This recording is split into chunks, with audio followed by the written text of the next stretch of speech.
Hey folks, welcome to the WorkShop Studio Micro-Brewery channel. I am your host, Leo J. Bailey. And this is our BrewHouse build. This is going to be part one of the new Kegerator. But today, kind of short and simple, I'm just going to walk you through to part one of the Kegerator build is how to mount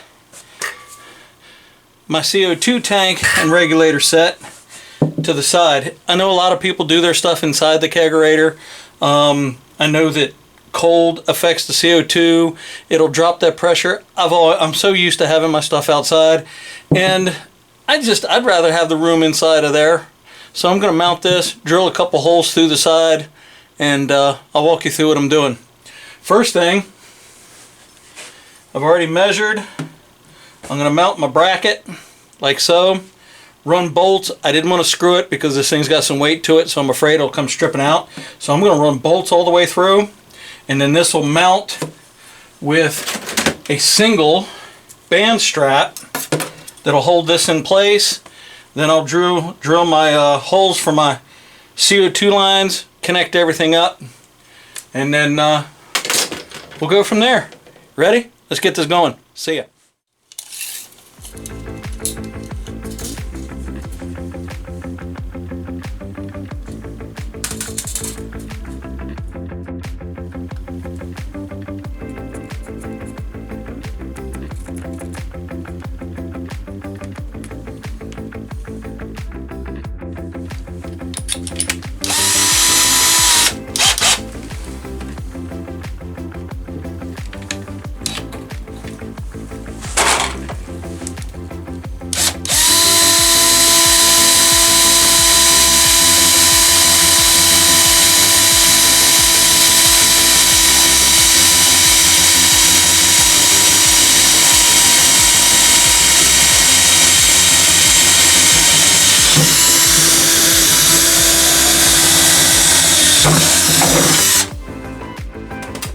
Okay.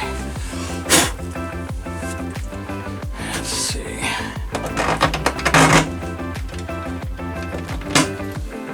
Oops.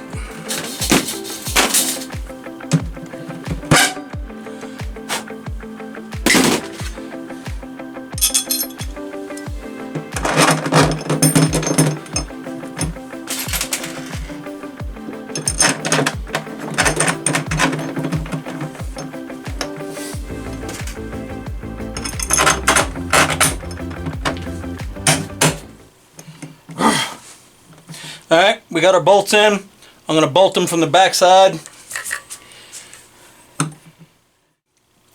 Alright, got my bolts in. We're going to put the strap through,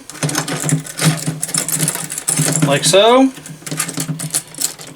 Hopefully get that so she'll line up probably about like that. We're going to bolt everything in through the back. Back in a second.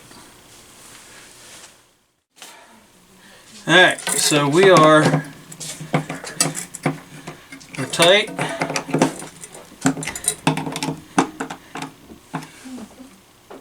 Now, there, we should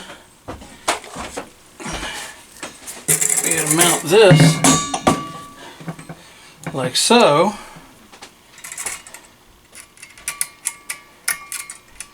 And get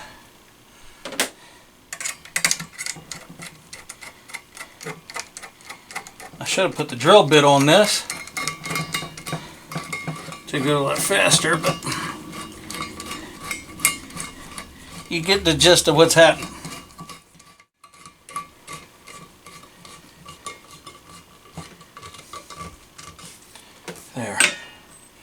There, tight, not going anywhere. The bracket is bolted. It will support it.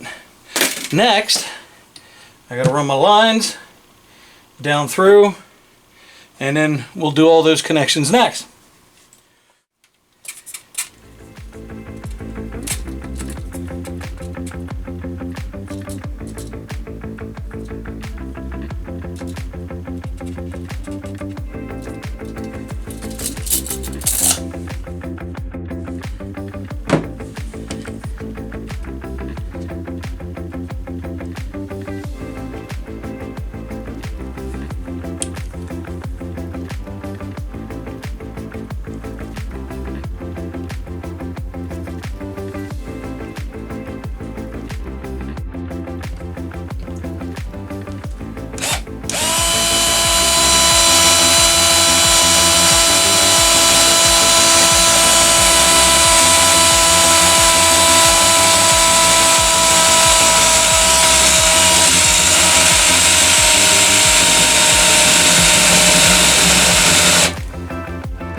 So now that the holes are drilled,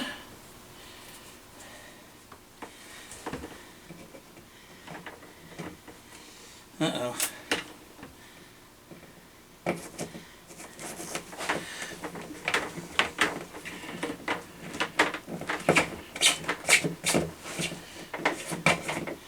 We'll run our line through, see if we can't blow that out.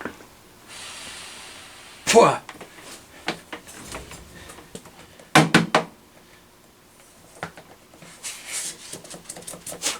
Make sure there's nothing there. Got my line through.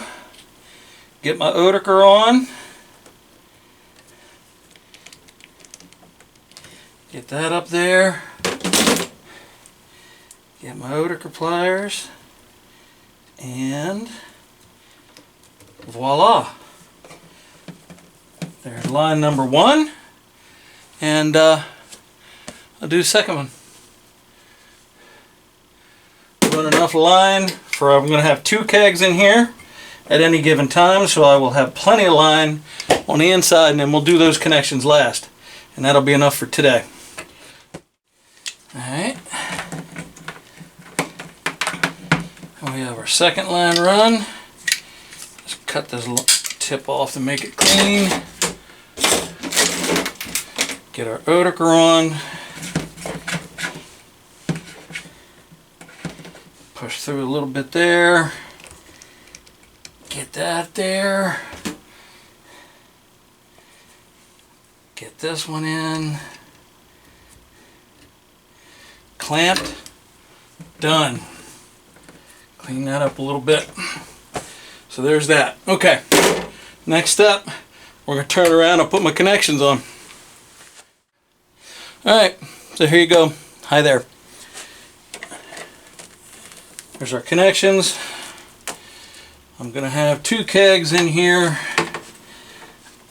I want just a little extra so that this can have room to move. Places where I can put these bad boys if I have to pull them out. There's plenty of space.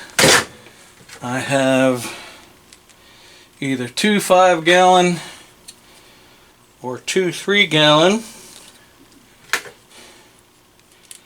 and